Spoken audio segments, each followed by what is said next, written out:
And then the second problem is that neorealism and neoliberalism differ on what kind of rational actor the normal state is. And not all kinds of rationality are the same. So realists, and often, by the way, I'll use the term realists interchangeably with neorealists, so don't worry if I do that.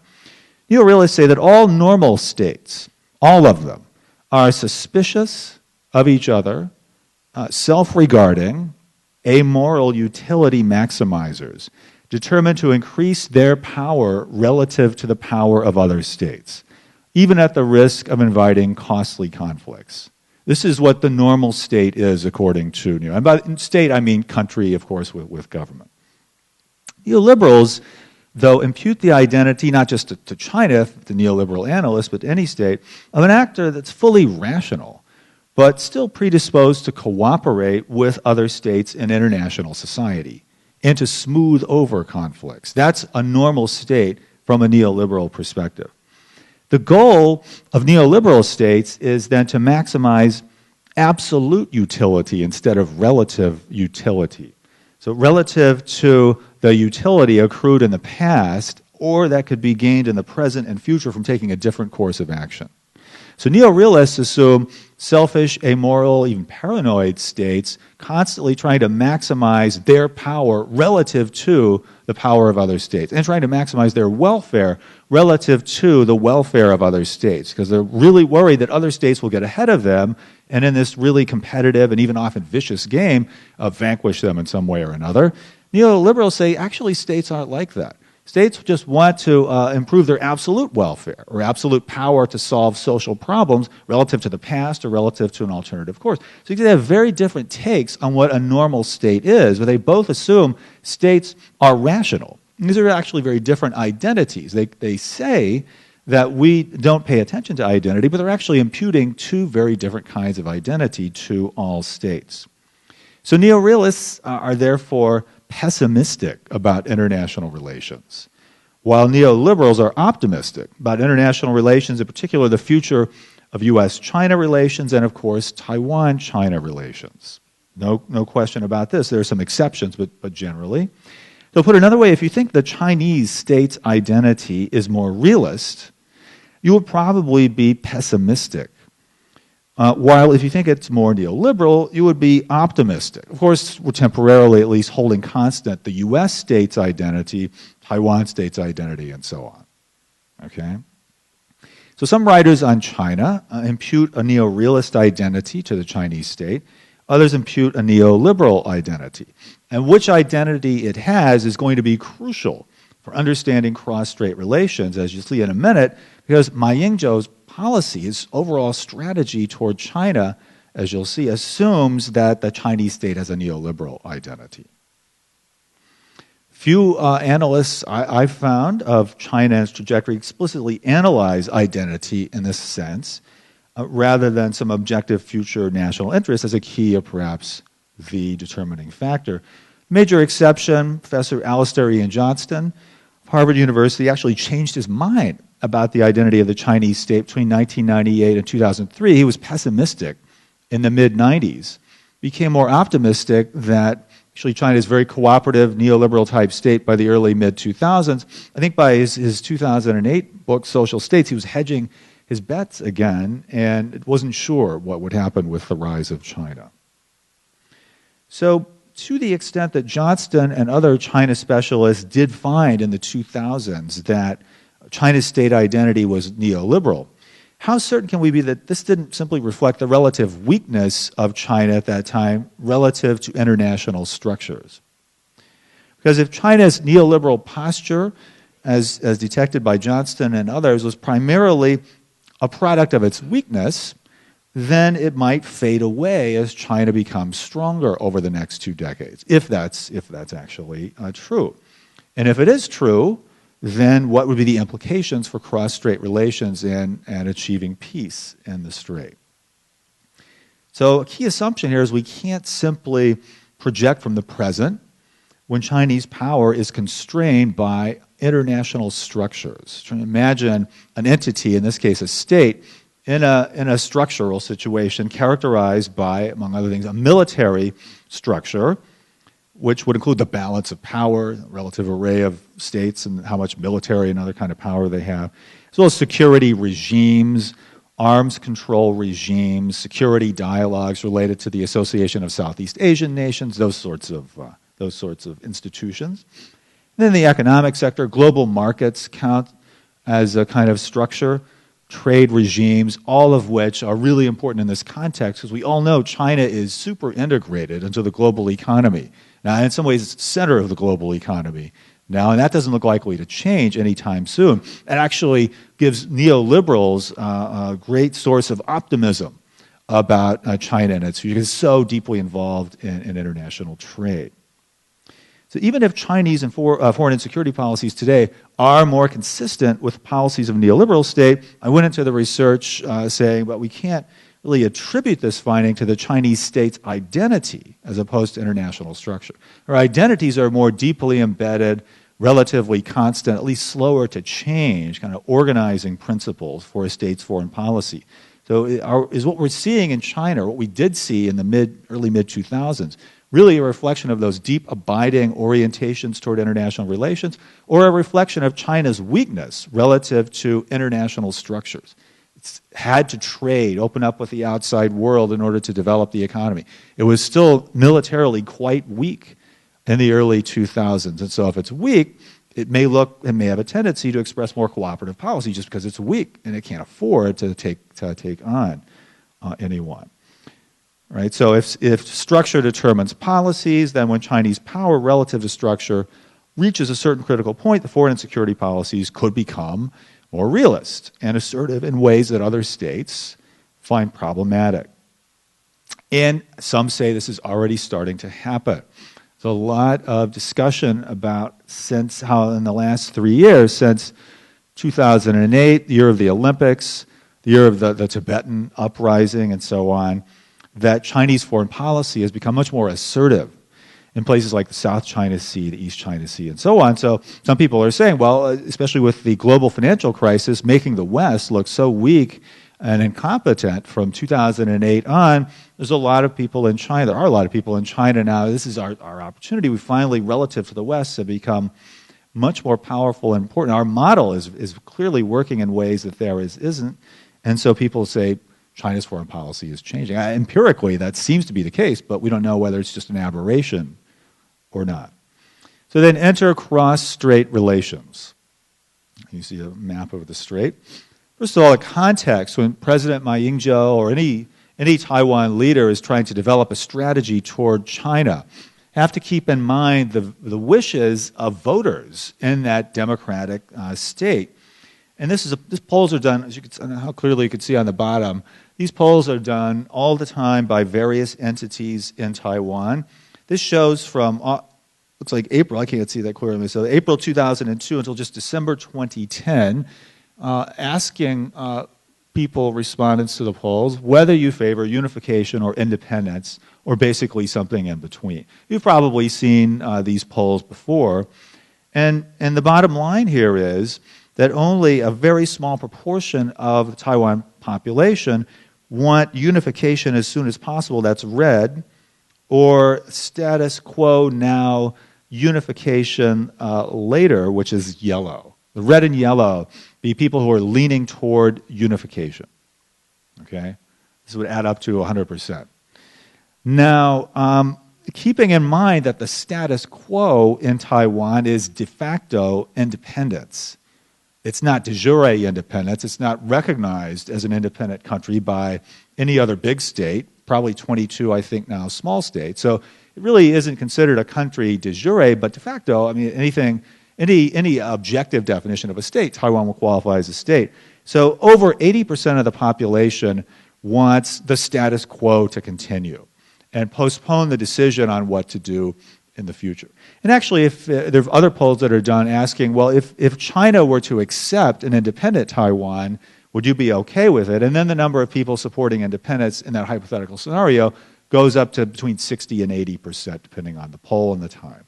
So that's clearly the trend of opinion and what people in Taiwan want. And people in Taiwan vote for the leaders. So the leaders, regardless of the strategic situation, have to take that into account, or else they won't be reelected.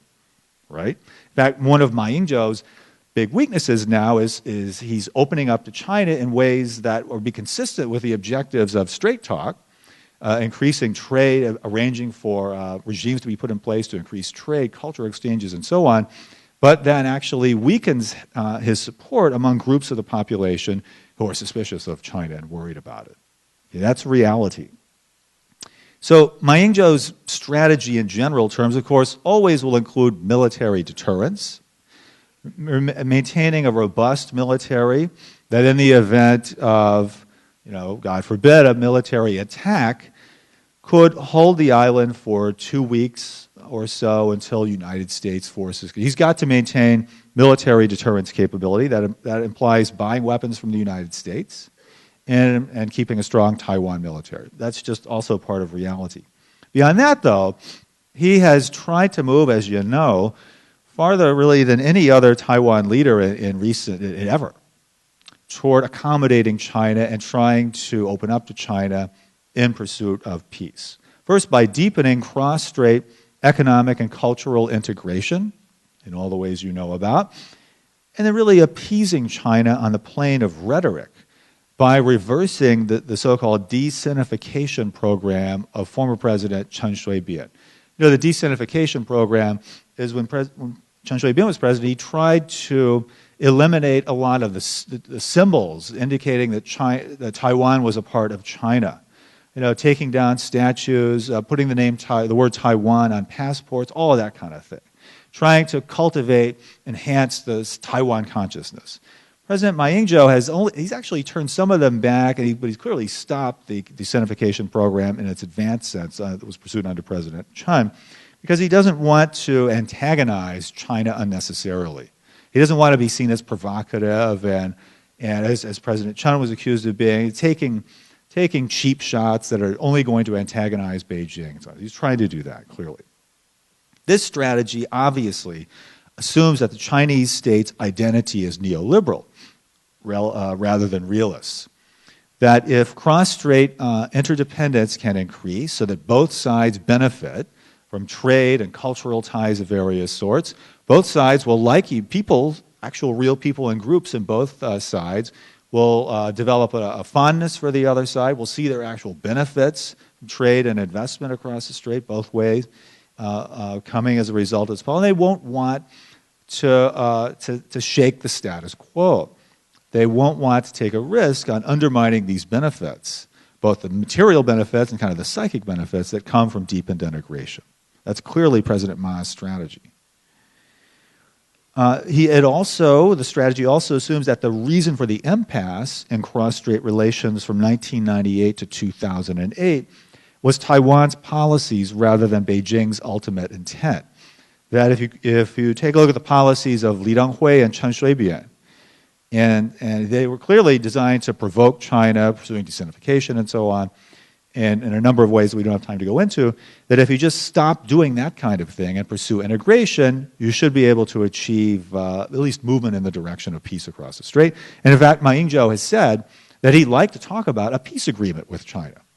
He's not going to do it in the next year because he's got to get through next year's election next March. But he said his objective, now that deepened economic integration is being used, his next objective is to have a peace agreement with China, rooted in this logic. So this then obviously raises the question, you've been waiting to get to this point all along, what is the Chinese state's identity? Does it seem to be more realist or neoliberal? How realistic is, with a small r, realistic is Ma's strategy? Where are things heading? What are the challenges that you, who have to discuss this issue and think about ways to get to peace, would face? To tackle the question, I don't want to spend a lot of time explaining the background to this, but I wanted to look at Chinese policy debates on culture and international relations, flow of images, information across borders, kind of soft power competition and cooperation. Primarily because that's one area, one sector of international interaction relatively unconstrained by international structures. There's balances of power and arms control regimes in the military sector. There's markets and trade regimes in the economic sector. There's really not as much of that in the cultural sector, so there shouldn't be as much restricting China, holding it back. People imagine China and its rise and how it'll interact culturally with other countries. They should be freer to think about what we might do and so on, freer of those kinds of structural constraints. If that doesn't seem immediately obvious, we can talk more about it after the talk. But I just want to lay out that assumption before we go into the actual content. So what I did was I interrogated. I didn't bring them into a room and, with a light shining on them and threaten them, but I interrogated a large number of articles on policy toward the culture sector within an international context, published in China, social science journals, books, so-called Neibu or internal circulation only journals. Tried to read every article I could find on this to really do a content analysis in which I asked the interpretive question, is the treatment of culture in an international relations context here more consistent with a realist or neoliberal state identity? Nobody had done this before, and I thought, let's just sit down and try objectively to sort out here what we think about, what we find Chinese writers, a lot of whom are academics, but also policy analysts contributing to policy. What are they saying about culture in international relations? Core findings, overwhelmingly, the identity seems to be realist when you read these writings on culture and international relations, stressing a dangerous cultural competition internationally among states or maybe civilization. Sometimes it's Confucian civilization versus Western civilization, that kind of thing, or Islamic civilization, and a contest for relative cultural dominance. Really overwhelmingly, this is the finding that I came up with. Almost all Chinese writers, when they speak about culture and international relations, speak in adversarial terms. There is, of course, some talk about harmonious world and so on. Often those analyses don't go very deep. You sense of sort of saying what the party line is, if you will, what needs to be said. When you get into actual analyses of culture, most writers sound like realists. But there is some variation. Some sound more like offensive realists, some like defensive realists. And I'll define that here right now. In offensive realism, states try to maximize their relative power, with even hegemony over the international system being their ultimate goal. Although that's usually for any state, an unattainable goal. But that's really, in offensive realism, what all states strive for. In defensive realism, states concentrate on trying to defend themselves and just maintain the balance of power. They're just worried about core security, protecting themselves. They don't normally strive in a really offensive way to achieve hegemony over the international system.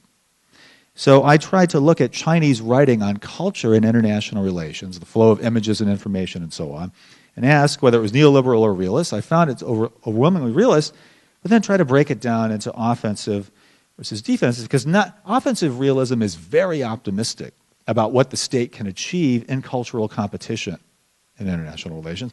Only some Chinese analysts are optimistic and really ambitious in that way. Defensive realists are actually quite paranoid and worried. They see the international cultural realm as a zone of conflict and serious competition, but they aren't necessarily optimistic China can prevail in those competitions.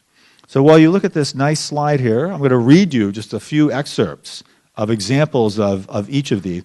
By the way, I like this. This is from a website on the right here, which Chinese educators, teachers will go to download materials and read.